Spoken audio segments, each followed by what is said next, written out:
నమస్తే, నా పేరు హేమ. వార్తల్లో ముందుగా ముఖ్యాంశాలు.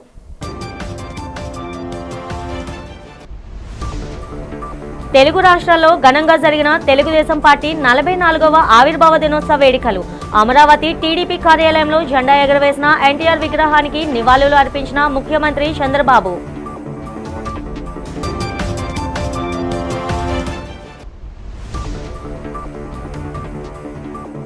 విశాఖ ఓల్డ్ సిటీ సిహార్ జంక్షన్ లో భారీ అగ్ని ప్రమాదం. ఓ స్క్రిప్ షాప్ గోదాములో సంభవించిన ఈ అగ్ని ప్రమాదాన్ని అదుపు చేసిన ఫైర్ సిబ్బంది.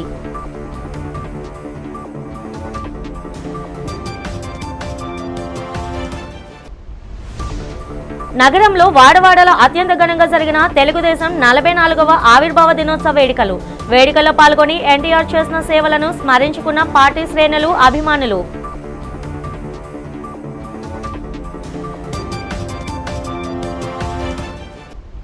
విజయవాడ తుమ్మలపల్లి కళాక్షేత్రంలో 3 రోజుల పాటు నిర్వహించిన ఐజేయు 11వ ప్లీనరీ సమావేశాలు. ముగింపు సమావేశానికి ముఖ్య అతిథిగా పాల్గొని మాట్లాడిన ముఖ్యమంత్రి చంద్రబాబు. మంగళగిరిలోని పార్టీ కేంద్ర కార్యాలయంలో తెలుగుదేశం పార్టీ 44వ ఆవిర్భావ దినోత్సవ వేడుకలు ఘనంగా జరిగాయి. పార్టీ అధినేత సీఎం చంద్రబాబు నాయుడు పార్టీ జెండాను ఎగురవేసి వేడుకలను ప్రారంభించారు. అనంతరం మంత్రి నారా లోకేష్, రాష్ట్ర అధ్యక్షుడు పల్లా శ్రీనివాసరావుతో కలిసి పార్టీ వ్యవస్థాపకుడు ఎన్టీఆర్ విగ్రహానికి పూలమాలలు వేసి ఘన నివాళులు అర్పించారు. ఈ సందర్భంగా తరలి వచ్చిన కార్యకర్తలను లోకేష్ ఆప్యాయంగా పలకరించారు. ఈ వేడుకలో ప్రదర్శించిన ప్రత్యేక వీడియో ఎన్టీఆర్ చారిత్రక ప్రస్థానం నుండి చంద్రబాబు, లోకేష్ల కృషితో పాటు యువగలం పాదయాత్ర ప్రాముఖ్యతను వివరించారు. గత 5 ఏళ్ల వైకాపా పాలనలో జరిగిన దౌర్జన్యాలు, చంద్రబాబు అరెస్ట్, రాజధాని రైతులపై దాడులు మరియు వివేకా హత్య వంటి కీలక అంశాలను ఈ సందర్భంగా పార్టీ శ్రేణులకు చంద్రబాబు, లోకేష్లు గుర్తు చేశారు. నాకు ప్రాణ సమానమైన తెలుగుదేశం పార్టీ కుటుంబ సభ్యులందరికీ, ఇక్కడే కాకుండా అన్ని ప్రాంతాల్లో ఈ కార్యక్రమాల్లో ఉన్న కార్యకర్తలకి, అదే మాదిరిగా తెలుగు ప్రజలందరికీ పార్టీ ఆవిర్భావ దినోత్సవ సందర్భంగా మనస్ఫూర్తిగా శుభాకాంక్షలు. దేశ రాజకీయాల్లో సంచలనం సృష్టించిన పార్టీ ఆవిర్భవించిన రోజు ఇది. పేదవాడికి పట్టడన్నం పెట్టడమే నిజమైన రాజకీయమని చాటి చెప్పిన పార్టీ పుట్టిన రోజుది. తెలుగు జాతి ఆత్మగౌరవం నినాదంతో పుట్టిన పార్టీ, తెలుగు జాతి భవిష్యత్తునే మార్చిన పార్టీ ఈ తెలుగుదేశం పార్టీ అని చెప్పి నేను మీకు తెలియజేస్తున్నా. మనందరం గుర్తుపెట్టుకోవాలి, తెలుగుదేశం పార్టీ పుట్టుక నుంచి నేటి వరకు మన సిద్ధాంతాలు, విజయాలు, ప్రయాణం అన్నీ సంచలనమే. 35,000 కిలోమీటర్ల మేర ఎన్టీ రామారావు గారు రోజు చైతన్య యాత్ర ఒక రికార్డు. పార్టీ పెట్టిన 9 నెలల్లోనే అధికారం రావడం ప్రపంచంలోనే ఒక చరిత్ర, ఒక రికార్డు. డబ్బున్న వాళ్ళకు కాదు, చదువుకున్న వాళ్లకు సీట్లు అనేది మరో రికార్డు. సామాన్యులకి, ఉద్యోగుల్ని, యువకుల్ని, డాక్టర్ని, లాయర్లని, టీచర్ని ఎమ్మెల్యేలుగా చేసిన పార్టీ మన పార్టీ. ఇలాంటి రికార్డులే కాకుండా ఎన్టీ రామారావు గారిని బర్తరఫ్ చేసి దేశ చరిత్రలో మరెక్కడ కూడా ముఖ్యమంత్రి అయిన దాఖలాలు లేవు. అలాంటిది ప్రజలు ఉద్యమం చేసి మళ్ళా ఎన్టీ రామారావు గారిని ముఖ్యమంత్రి పెట్టారంటే అది ప్రజాస్వామ్య స్ఫూర్తి. జై తెలుగుదేశం, జై తెలుగుదేశం. వేదికమైనున్న తెలుగుదేశం పార్టీ జాతీయ అధ్యక్షులు చంద్రబాబు నాయుడు గారికి, రాష్ట్ర పార్టీ అధ్యక్షులు పల్లన్నకి, అదేవిధంగా ఈ సమావేశానికి పెద్ద ఎత్తున విచ్చేసిన తెలుగుదేశం పార్టీ కార్యకర్తలు, అభిమానులకు 44వ ఆవిర్భావ దినోత్సవ శుభాకాంక్షలు తెలియజేసుకుంటున్నాను. 1982 మార్చి 29న కరెక్ట్గా మధ్యాహ్నం 2:30 దేశ రాజకీయాలు మార్చిన చరిత్ర ఒక తెలుగుదేశాంది. ఆంధ్రప్రదేశ్ హైకోర్టు న్యాయమూర్తి జస్టిస్ బి కృష్ణమోహన్ శనివారం కుటుంబ సమేతంగా సింహాచలం శ్రీ వరహాలక్ష్మి నరసింహస్వామి వారిని దర్శించుకున్నారు. ఆలయానికి చేరుకున్న ఆయనకు దేవస్థానం ఈవో జె వెంకట్రావు, అధికారులు, అర్చకులు ఘన స్వాగతం పలికారు. ఆలయ సంప్రదాయం ప్రకారం న్యాయమూర్తి తొలుత కప్పస్తంభాన్ని ఆలింగనం చేసుకుని మొక్కులు తీర్చుకున్నారు. అనంతరం అంతరాలయంలో స్వామివారిని దర్శించుకుని ప్రత్యేక పూజలు నిర్వహించారు. దర్శనానంతరం పేద పండితులు ఆయనకు ఆశీర్వచనం అందజేయగా ఈవో జె వెంకట్రావు స్వామివారి చిత్రపటం, శేషవస్త్రం మరియు ప్రసాదాలను అందజేసి గౌరవించారు.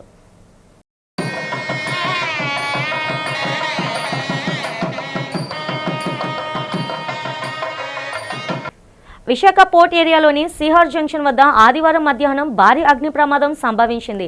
స్థానికంగా ఉన్న ఒక ప్రైవేట్ స్క్రాప్ గోదాములో ఒక్కసారిగా మంటలు చెలరేగడంతో ఆ ప్రాంతమంతా దట్టమైన పొగలు అలుముకున్నాయి. ప్రమాద తీవ్రతను గమనించిన స్థానికులు వెంటనే అగ్నిమాపక సిబ్బందికి సమాచారం అందించారు. విషయం తెలుసుకున్న వెంటనే స్థానిక ఎమ్మెల్యే వంశీకృష్ణ శ్రీనివాస్ సంఘటన స్థలానికి చేరుకుని పరిస్థితిని సమీక్షించారు. 35వ వార్డు ఉన్నటువంటి ఒక స్క్రాప్ కొట్లో ప్రమాదవశాత్తు ఫైర్ యాక్సిడెంట్ అయింది. సుమారు 10 ఫైర్ ఇంజన్లు కంట్రోల్ చేస్తూ ఉన్నాయి. ఇది ప్లాస్టిక్, కొంత ఆయిల్ డబ్బాలు ఉండడం వల్ల కొంచెం కష్టంగా ఉంది అది. సో ఒక హాఫ్ అన్ అవర్లో ఇది పూర్తిగా కంట్రోల్లోకి వచ్చే అవకాశం ఉంది. ఇలాంటివి జరగకుండా తరచూ ఈ ప్రాంతం అంతా కూడా గోడం చెక్కుని జరగకుండా, నెక్స్ట్ టైంలో జరగకుండా కొన్ని రూల్స్ సిస్టమేటిక్గా ఇక్కడ ఉండే విధంగా కూడా తయారు చేస్తామని తెలియజేస్తున్నాం. రానున్న రోజుల్లో ఇలాంటి పునరావృతం అవ్వకుండా చుట్టుపక్కల నివాస ప్రాంతాలు కాబట్టి ఎటువంటి పెళ్లిళ్ళు కానీ ఎటువంటి సాధ్యం అవ్వకుండా ఉండే విధంగా కొన్ని చర్యలు కూడా తీసుకుంటామని తెలియజేస్తాం. అమరావతి చట్టబద్ధత పేరుతో ముఖ్యమంత్రి చంద్రబాబు నాయుడు పెద్ద డ్రామా ఆడుతున్నారని మాజీ మంత్రి పెద్ది నాని మండిపడ్డారు. తాడేపల్లిలోని వైఎస్ఆర్సీపీ కేంద్ర కార్యాలయంలో జరిగిన మీడియా సమావేశంలో ఆయన మాట్లాడారు. కేవలం 2వ దశలో మరో 50,000 ఎకరాల భూమిని సేకరించడానికి అసెంబ్లీలో ఈ తీర్మానం ప్రవేశపెట్టారని ధ్వజమెత్తారు. అసెంబ్లీ తీర్మానం చేసినంత మాత్రాన చట్టబద్ధత రాదని, శాసన మండలి ఆమోదం లేకుండా అది ఎలా చట్టం అవుతుందని ఆయన ప్రశ్నించారు.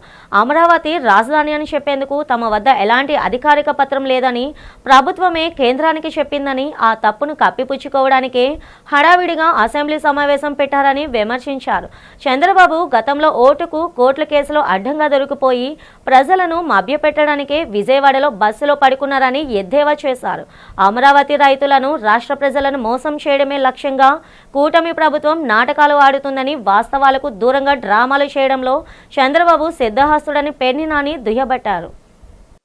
అమరావతికి చట్టబద్ధత కల్పించాలనే అంశాన్ని తీసుకుని దాన్ని కేబినెట్లో ఆమోదించి పార్లమెంట్లో చట్ట సవరణ చేయాలని చెప్పని కేంద్ర ప్రభుత్వం అనుకుందంట. అనుకుని ఒకసారి కాగితాలని తిరగేసి వాళ్ళకి అక్కడ ఏం కనపడక నారా చంద్రబాబు నాయుడు గారికి ఫోన్ చేశారంట. ఇది రామోజీరావు అబ్బాయి రాశాడు, ఇదంతా నేను రాయలా, నేను చెప్పట్లేదు కూడా. నారా చంద్రబాబు నాయుడు గారికి ఫోన్ చేసి గతంలో ఎప్పుడన్నా అమరావతికి చట్టబద్ధత కల్పించేలాగా అధికారిక ఉత్తర్వులు ఏమన్నా ఇంతవరకు ఆంధ్రప్రదేశ్ ప్రభుత్వంలో ఏమన్నా ఉన్నాయా, ఉంటే ఒక్క కాగితం మాకు ఫ్యాక్స్ చేయండి, వెంటనే రేపు క్యాబినెట్లో ఆమోదిస్తామని చెప్పని కూడా అమరావతి ఆంధ్రప్రదేశ్కి రాజధాని అనేటువంటి ఎక్కడా చట్టబద్ధమైన ఒక్కటంటే ఒక్క కాగితం కానీ, ప్రభుత్వ జీవో కానీ, ముఖ్యమంత్రి కానీ, కేబినెట్ తీర్మానం కానీ, చట్టసభలో తీర్మానం కానీ, ఎక్కడ ఒక్కటంటే సిఆర్డిఏ ఆఫీసులో కానీ ఎక్కడా కూడా చట్టబద్ధత కల్పించినటువంటి రాష్ట్ర ప్రభుత్వం చట్టబద్ధత కల్పించినటువంటి ఒక్కటంటే ఒక్క కాగితం లేదు. జర్నలిజంలో పడిపోతున్న విలువలను పునరుద్ధరించుకోవాల్సిన అవసరం ఉందని ఆంధ్రప్రదేశ్ ముఖ్యమంత్రి నారా చంద్రబాబు నాయుడు పిలుపునిచ్చారు.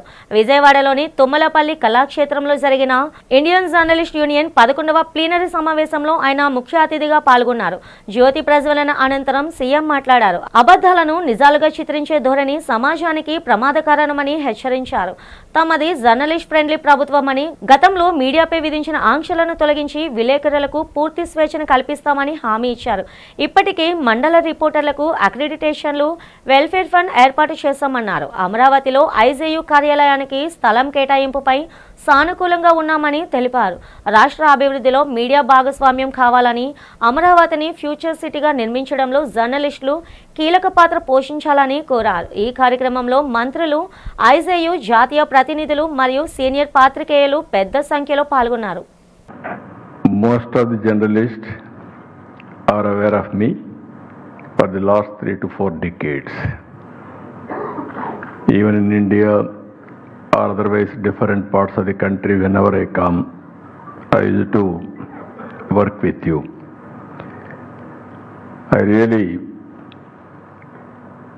It is a very good affectionate attachment with you for the last 3 decades.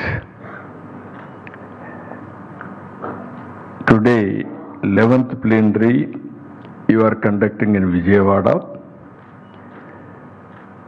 Always I am very close to media. Everybody is aware, not now, from 1995, even before, I had a very good, close relations with all of you. Andhra Pradesh రాష్ట్రానికి అమరావతి శాశ్వత రాజధాని అని, ఇది శాసనసభ సాక్షిగా తాము ఇస్తున్న వాగ్దానమని ఉప ముఖ్యమంత్రి పవన్ కళ్యాణ్ స్పష్టం చేశారు. అమరావతికి చట్టబద్ధత కల్పించే తీర్మానంపై అసెంబ్లీలో జరిగిన చర్చలో ఆయన పాల్గొని ముఖ్యమంత్రి చంద్రబాబు నాయుడు ప్రవేశపెట్టిన ఈ నిర్ణయానికి జనసేన పార్టీ తరపున సంపూర్ణ మద్దతు ప్రకటించారు. ఎన్ని కష్ట నష్టాలు ఎదురైనా వెనక్కి తగ్గేదే లేదన్నారు. ఎన్డీఏ ప్రభుత్వం అమరావతిని ప్రజా రాజధానిగా తీర్చిదిద్దుతుందని భరోసా ఇచ్చారు. రాజధాని నిర్మాణానికి అవసరమైన నిధుల సమీకరణ ఇప్పటికే పూర్తయిందని పవన్ కళ్యాణ్ వెల్లడించారు. రాబోయే 30 ఏళ్ల అభివృద్ధిని దృష్టిలో ఉంచుకొని అమరావతిని అద్భుతమైన ఫ్యూచర్ సిటీగా మారుస్తామని, ఈ ప్రస్థానంలో మీడియా కూడా భాగస్వామ్యం కావాలని ఆయన పిలుపునిచ్చారు. ఈ ప్రత్యేక రాష్ట్ర రాజధాని కోసం పెట్టిన తీర్మానానికి మనస్ఫూర్తిగా మద్దతు తెలుపబోయే ముందు ఒకసారి ఏమేం జరిగాయి అనేది ఒకసారి వెనక్కి వెళ్ళి చూసుకుందామని తెలియజేయాలనుకుంటున్నాను అధ్యక్ష. భాషా ప్రయుక్త రాష్ట్రాలు భారతదేశంలో ఏర్పడ్డాయంటే దానికి మూలాలు 1952 అక్టోబర్ 19వ తారీఖు నుండి అంకురం జరిగింది. 51 సంవత్సరాల వయసులో 58 రోజులు ఆమర నిరాహార దీక్ష చేపట్టిన పొట్టి శ్రీరాములు గారి త్యాగ ఫలితం ఆంధ్ర రాష్ట్ర ఏర్పాటు. దానిని ఆధారం చేసుకొని అనేక భాషా ప్రయుక్త రాష్ట్రాలు ఏర్పడ్డాయి. అమరావతి నిర్మాణం పేరుతో చంద్రబాబు నాయుడు చదరపు అడుగుకు 14,000 వరకు ధర నిర్ణయించి ప్రపంచంలోనే అతిపెద్ద కుంభకోణానికి తెరలేపారని వైఎస్ఆర్సీపీ విశాఖ జిల్లా అధ్యక్షులు కేకే రాజు విమర్శించారు. విశాఖ జిల్లా పార్టీ కార్యాలయంలో జరిగిన మీడియా సమావేశంలో ఆయన మాట్లాడారు. 9,000 కోట్ల అప్పు తెచ్చి మొబిలైజేషన్ అడ్వాన్స్ల పేరుతో కాంట్రాక్టర్లకు దోషిపెడుతున్నారని మండిపడ్డారు. జగన్ అమరావతిని ఎన్నడూ వ్యతిరేకించలేదని, అక్కడ జరుగుతున్న అవినీతిని మాత్రమే వ్యతిరేకించారని స్పష్టం చేశారు. 3 ప్రాంతాల అభివృద్ధి కోసమే గత ప్రభుత్వం 3 రాజధానులను ప్రతిపాదించిందని గుర్తు చేశారు. అనంతరం జోడుగులపాలెం సర్వే నంబర్ 147/3లో సెక్షన్ 22/A పరిధిలో ఉన్న ప్రభుత్వ భూమిని ఆక్రమించే ప్రయత్నాలను ఆయన ఖండించారు. నిబంధనలకు విరుద్ధంగా జరుగుతున్న రెగ్యులరైజేషన్ దరఖాస్తులను వెంటనే నిలిపివేసి పూర్తి విచారణ జరిపి ప్రభుత్వ భూమిని రక్షించాలని అధికారులను డిమాండ్ చేశారు. ఈ సమావేశంలో మొల్లి అప్పారావు, స్వాతిదాస్ తదితరులు పాల్గొన్నారు. ఈ రాష్ట్రంలో అధికారంలో ఉన్న కూటమి ప్రభుత్వం అధికారంలో వాళ్ళు లేనట్టు భావించి ఈరోజు అమరావతికి సంబంధించి అకస్మాత్తుగా అమరావతి రాజధానికి చట్టబద్ధత తీసుకురావాలి, చట్టబద్ధత తీసుకొచ్చి అసెంబ్లీలో తీర్మానం చేసి దాన్ని కేంద్ర ప్రభుత్వానికి పంపించి ఇప్పుడు జరుగుతున్న పార్లమెంట్ సెషన్స్లోనే దాన్ని ఏదో రకంగా ఆమోదించుకోవాలి అనే ఆలోచనతో స్పీకర్ గారి చేత ఒక ప్రకటన విడుదల చేయించి ఈరోజు అసెంబ్లీలో తీర్మానం కోసం అసెంబ్లీని ప్రవేశపెట్టడం జరిగింది. ముఖ్యంగా ఈరోజు ముఖ్యమంత్రి చంద్రబాబు నాయుడు గారిని, లోకేష్ని, ఈ కూటమి నాయకుల్ని మేము ఒకటే ప్రశ్నిస్తూ ఉన్నాం. ఈ రాష్ట్రంలో అధికారంలో ఉన్నది మీరా, వైఎస్ఆర్ కాంగ్రెస్ పార్టీ? మురళీనగర్లోని హర్ష మోటార్ షోరూంలో సరికొత్త రెనాల్డ్ డస్టర్ వాహనాన్ని బీజేపీ రాష్ట్ర అధ్యక్షులు పివి మాధవ్ ఘనంగా ప్రారంభించారు. జ్యోతి ప్రజ్వలన చేసి వాహనాన్ని లాంచ్ చేసిన అనంతరం ఆయన మాట్లాడారు. మొదటి వెర్షన్ లాగే ఈ సరికొత్త డస్టర్ కూడా మార్కెట్లో సెన్సేషన్ క్రియేట్ చేస్తుందన్నారు. స్టైలిష్ లుక్తో పాటు అద్భుతమైన డ్రైవింగ్ ఫ్యూచర్స్తో సామాన్యులకు అందుబాటులో ఉండే బెస్ట్ వెహికల్ ఇదని కొనియాడారు. కస్టమర్ల అభిరుచులకు అనుగుణంగా లేటెస్ట్ ఫ్యూచర్లతో ఈ కార్ రావడం పట్ల ఆయన హర్షం వ్యక్తం చేశారు. వాహనదారులు తప్పనిసరిగా ట్రాఫిక్ రూల్స్ పాటించాలని సూచించారు.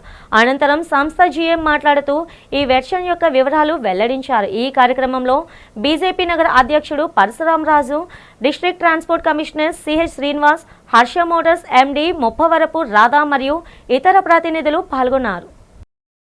రెనాల్ట్ వెహికల్ కొత్త డస్టర్ని లాంచింగ్ కార్యక్రమానికి పాల్గొనడం జరిగింది. నేను నిజంగానే అదృష్టంగా భావిస్తున్నాను. ఇవాళ ఆ డస్టర్ మొదటి వర్షన్ ఏదైతే ఉందో అది ధూమ్ మచాయా, అంటే బాగా పెద్ద ఎత్తున ఒక సెన్సేషన్ క్రియేట్ చేసింది.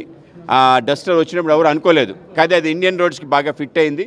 ఆ విధంగా డ్రైవర్ ఫ్రెండ్లీగా, అలాగే రోడ్స్కి ఫ్రెండ్లీగా ఉన్న వెహికల్ పెద్ద ఎత్తున సేల్స్ వచ్చింది.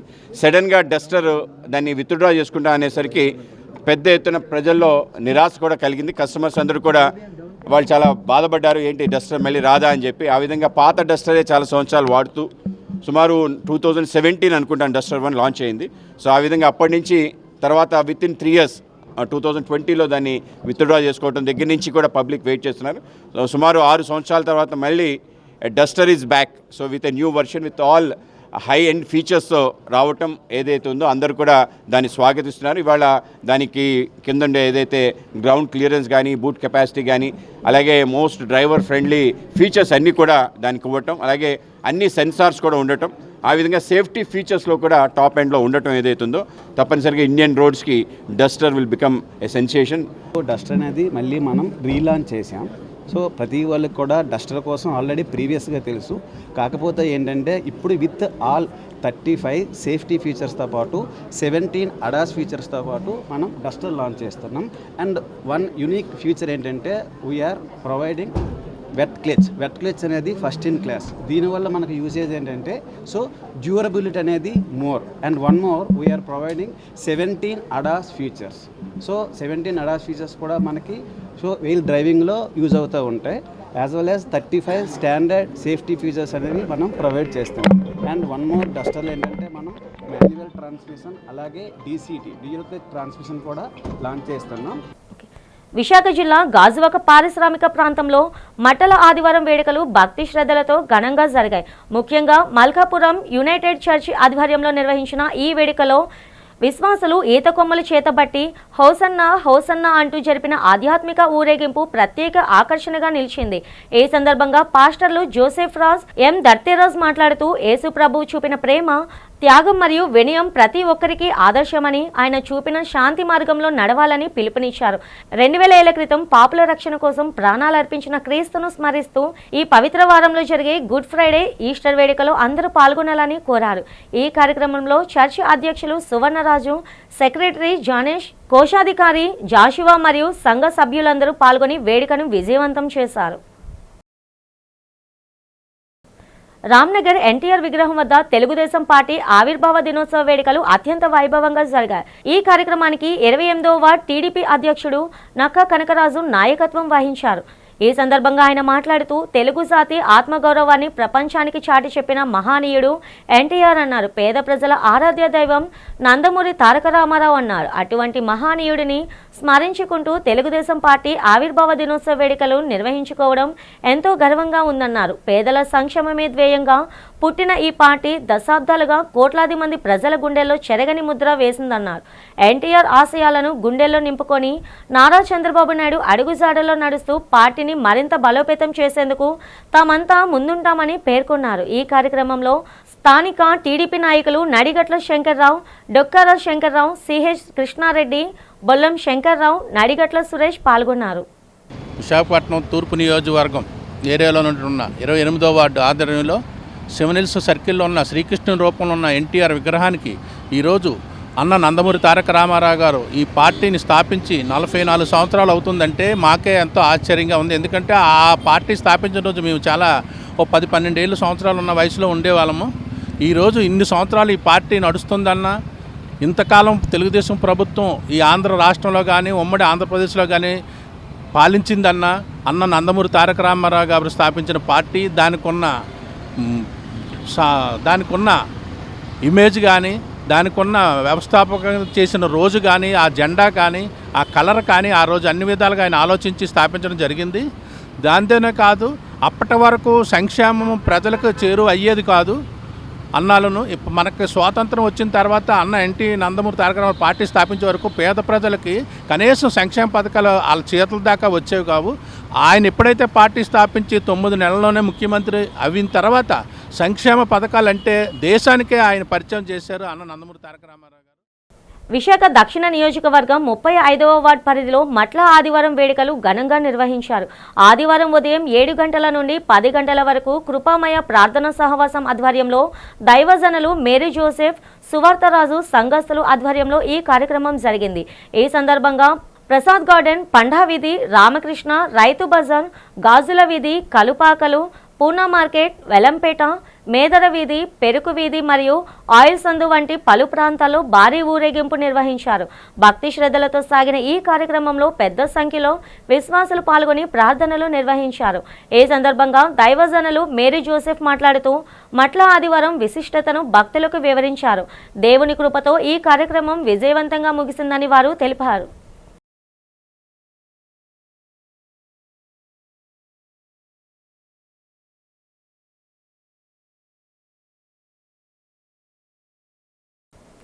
తీవ్రమైన అధిక రక్తస్రావంతో బాధపడుతున్న 44 ఏళ్ల మహిళలకు అరుదైన అత్యాధునిక విధానం ద్వారా విజయవంతంగా చికిత్స అందించారు. ఇంటర్నేషనల్ రేడియాలజీ విభాగం అధిపతి డాక్టర్ శివశంకర్ దల్తే పర్యవేక్షణలో ఈ ప్రక్రియ సాఫీగా ముగిసింది.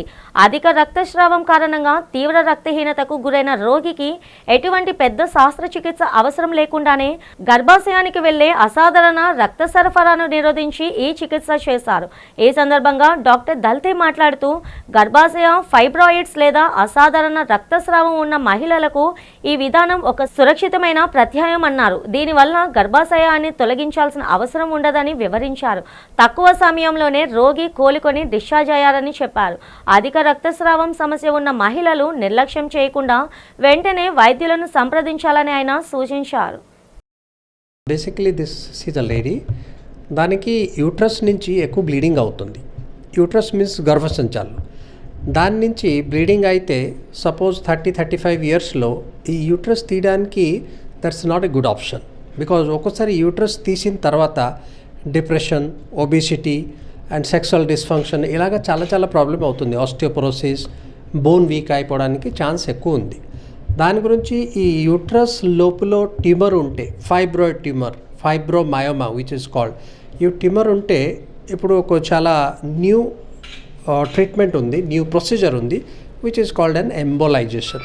ఎంబోలైజేషన్ మీన్స్ ఏం చేస్తారు, నేను గ్రాయిన్ నుంచి చిన్న ఇంజెక్షన్ చేసి యూట్రస్ లోపల బ్లడ్ సప్లై ఉంది, యూట్రైన్ ఆర్టరీ, దాని యూట్రైన్ ఆర్టరీ లోపల వెళ్ళిపోయి పాలివినైల్ ఆల్కహాల్ పార్టికల్ ఉంది, దాని పార్టికల్ ద్వారా ఎక్కడ ట్యూమర్ ఉంది దాని ట్యూమర్కి వాస్కులారిటీ క్లోజ్ చేస్తాను. ఈ ట్యూమర్ వాస్కులారిటీ క్లోజ్ అయిపోయిన తర్వాత ఆటోమేటికలీ యూట్రస్లో ట్యూమర్ పోతుంది, సన్నగా అయిపోయి, బికాజ్ బ్లడ్ సప్లై లేదు ట్యూమర్కి, దాని గురించి ట్యూమర్ సన్నగా అయిపోయి ఆటోమేటికలీ పోతుంది. యూట్రస్కి టచ్ చేయి కాకుండా, ఏమి మైమెక్టమీ చేయి కాకుండా, ఏమి లాప్రోస్కోపీ చేయలేకుండా, ఏమి యూట్రస్ తీసలేకుండా ట్యూమర్ ట్రీట్మెంట్ అయిపోతుంది. చాలా మంచి treatment which is called uterine fibroid embolisation. పారిశ్రామిక ప్రాంతం 44వ వార్డులో తెలుగుదేశం ఆవిర్భావ దినోత్సవ వేడుకలు కార్యకర్తలు అభిమానులు ఘనంగా నిర్వహించారు. ఈ సందర్భంగా ఎన్టీఆర్ విగ్రహానికి పూలమాలలు వేసి పార్టీ జెండాను ఆవిష్కరించారు. పేదవాడికి కూడు గూడు గుడ్డ అందించడమే లక్ష్యంగా ఎన్టీఆర్ ఎన్నో సంస్కరణలు తెచ్చారని, కార్యకర్తలే పార్టీకి కొండంత బలమని నేతలు కొనియాడారు. చంద్రబాబు నాయుడు నాయకత్వంలో కూటమి ప్రభుత్వం మరిన్ని సంస్కరణలతో ముందుకెళ్తుందని వెలమ కార్పొరేషన్ చైర్మన్ రామ్మోహన్ నాయుడు పేర్కొన్నారు. ముఖ్యంగా లోకేష్ ప్రకటించిన జాబ్ క్యాలెండర్ ద్వారా యువతకు ఉపాధి అవకాశాలు మెరుగుపడతాయని, ఎన్టీఆర్ ఆశయాల సాధన లక్ష్యంగా ప్రతి కార్యకర్త పనిచేయాలని ఆయన పిలుపునిచ్చారు. ఈ కార్యక్రమంలో టీఎన్టీయూసీ నేతలు పెద్ద సంఖ్యలో కార్యకర్తలు పాల్గొన్నారు. కార్యకర్తలకు సంబంధించిన నిధి, కార్యకర్తల సంక్షేమానికి సంబంధించిన నిధి ఉన్న ఏకైక పార్టీ అది మన తెలుగుదేశం పార్టీ. ఈరోజు అటుపక్క తెలంగాణలో చూసుకున్న, ఇటుపక్క ఆంధ్రాలో చూసుకున్న పటేల్ పట్వారీ వ్యవస్థని రద్దు చేసి ఒక కొత్త చరిత్రకు నాంది పలికింది ఆనాడు తెలుగుదేశం పార్టీ. ఈరోజు రకరకాలమైన వ్యక్తులు వచ్చారు, కొత్త కొత్త పార్టీలు పుట్టాయి. మీరు అందరూ చూస్తే కాలగర్భంలో కలిసిపోయాయి. కానీ పార్టీ అంటే ప్రతి తెలుగువాడి రక్తంలో ఇంకిపోయిన ఒకే ఒక్క పార్టీ ఈ ప్రపంచంలో ఏదైనా ఉంది అంటే అది మన తెలుగుదేశం పార్టీ. ఈరోజు ఒక మహానాయకుడిని అన్యాయంగా అక్రమ కేసులు పెట్టి అరెస్టు చేస్తే దేశంలోనే కాదు ప్రపంచం మొత్తంలో ప్రతి తెలుగువాడు బయటకు వచ్చి నారా చంద్రబాబు నాయుడు నాయకత్వం వర్ధిల్లాలని చెప్పి 100% స్ట్రైక్ రేట్తో తెలుగుదేశం పార్టీని అధికారంలోకి తీసుకొచ్చిన చరిత్ర ప్రతి తెలుగువాడిది. అంత గొప్ప చరిత్ర కలిగిన పార్టీలో మేమందరం పనిచేయడం, ఇంత చక్కటి వాతావరణంలో మేమందరం ముందుకు సాగడం, అంతేకాదు నాయకుడు అంటే ఇంటికే పరిమితం కాకుండా ఈరోజు తల్లి లాంటి భువనమ్మ కూడా బయటకు వచ్చి ప్రజల కోసం పనిచేస్తున్నారు. తెలుగుదేశం పార్టీ 44వ ఆవిర్భావ దినోత్సవ వేడుకలను విశాఖ బీచ్ రోడ్లోని ఎన్టీఆర్ విగ్రహం వద్ద ఘనంగా నిర్వహించారు. ఈ సందర్భంగా తెలుగు శక్తి అధ్యక్షుడు బివి రామ్ ఎన్టీఆర్ విగ్రహానికి పూలమాలలు వేసి నివాళులర్పించారు. అనంతరం ఆయన మాట్లాడారు. తెలుగువారి ఆత్మగౌరవాన్ని ప్రపంచవ్యాప్తం చేసిన మహానీయుడు ఎన్టీఆర్ అన్నారు. ప్రజలే దేవులు, సమాజమే దేవాలయం అనే ఆయన సిద్ధాంతమే పార్టీకి జీవనాడి అని కొనియాడారు. కేవలం 9 నెలల్లోనే అధికారాన్ని చేపట్టి ఎన్టీఆర్ సృష్టించిన రికార్డు దేశ రాజకీయాల్లోనే అరుదైనదని గుర్తు చేశారు.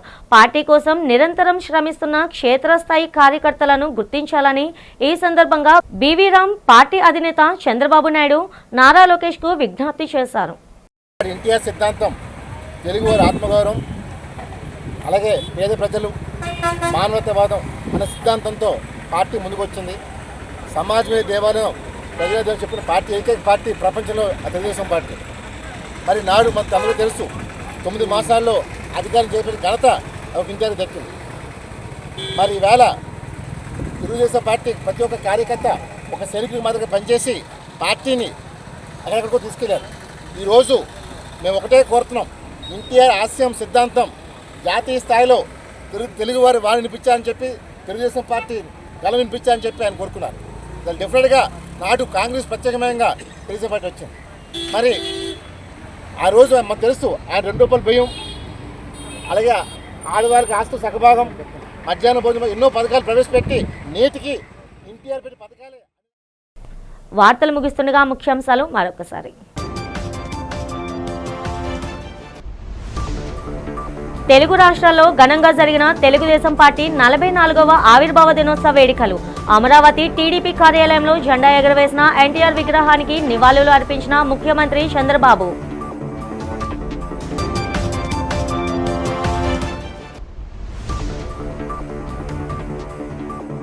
విశాఖ ఓల్డ్ సిటీ సిహార్ జంక్షన్ లో భారీ అగ్ని ప్రమాదం. ఓ స్క్రిప్ షాప్ గోదాములో సంభవించిన ఈ అగ్ని ప్రమాదాన్ని అదుపు చేసిన ఫైర్ సిబ్బంది.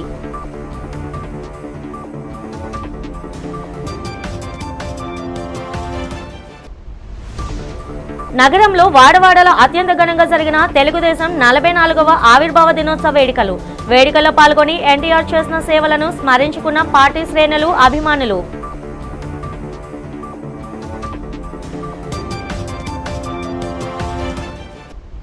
విజయవాడ తుమ్మలపల్లి కళాక్షేత్రంలో 3 రోజుల పాటు నిర్వహించిన ఐజేయు 11వ ప్లీనరీ సమావేశాలు.